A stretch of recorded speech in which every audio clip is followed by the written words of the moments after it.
Hey, Ben, looking at the Badgers, I'm going to be very general. I've seen both teams play quite a bit, but they seem to be two programs, both in the Big Ten Western Division, of course, that approach football in a similar mode in terms of the offensive scheme with all the spread formations and everything that we see. Not that both teams don't incorporate that, but fullbacks are in play. Tight ends especially are in play for both teams, and multiple tight ends. And just the way they build a program. And take no offense to this, because you pointed out that you've got more explosive players than maybe people give you credit for. But Wisconsin looks similar.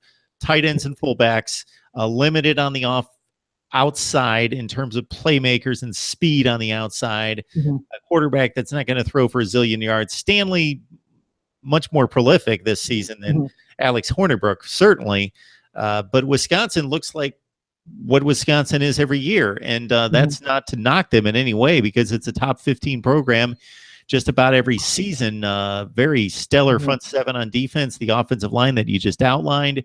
And again, though, with now Chaz Beebe and Quintez Cephas was hurt last week, that could really hurt them. Yeah, certainly. I think this will, I think it's funny to say this, but I think the biggest matchup in this game is Noah Fant versus Troy Fumagalli, the two tight ends for both the teams, even though they won't be on the field at the same time. I think those are the two most important players in this game. Fumagalli is going to be their best, if not their only, threat in the receiving game. So he's going to be their first, second, and third. Hornibrook's first, second, and third look. Whereas Noah Fant, I think, is going to try. So I think Fumagalli is going to put up some numbers, and I think Noah Fant's going to try and outclass him when he gets on the field, when he gets his turn to try and catch the ball and score some touchdowns. We can talk about Jazz PV being, I think he's missed the last 3 or 4 games, hasn't he, though? But Quintez Cephas, certainly, he was on pace to have over 1,000 yards and just shy of 10 touchdowns, I think.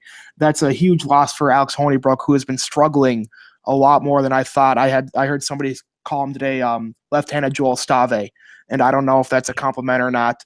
But I had expected Hornibrook to be a dark horse for Big Ten, all Big Ten at quarterback this season, and he's certainly not having the season I expected or Badger fans expected, which that bodes well for Iowa. I think we'll be able to make him make some mistakes. If we're able to make JT Barrett make some mistakes, I think certainly we can make Hornibrook do so. But he's going to have a huge cushion with Jonathan Taylor and his offensive line, making his job a little bit easier.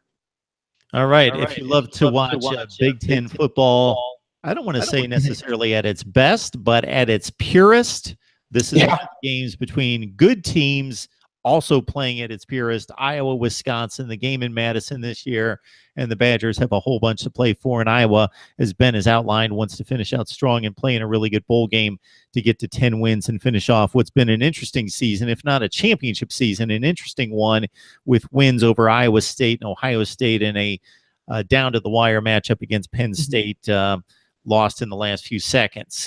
Please join Ben right there on SB Nation at Black Heart Gold Pants. I don't want to steal your pick from you, Ben. If you've made it at all, we'll direct people to your site. I'm sure you and the staff make predictions. I haven't made a public pick yet, so this will be my first one.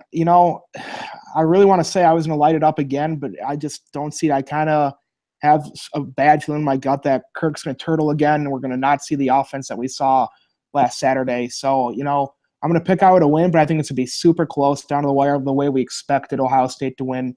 So I'm going to go 24-17 Iowa. Okay, there you heard it from Ben.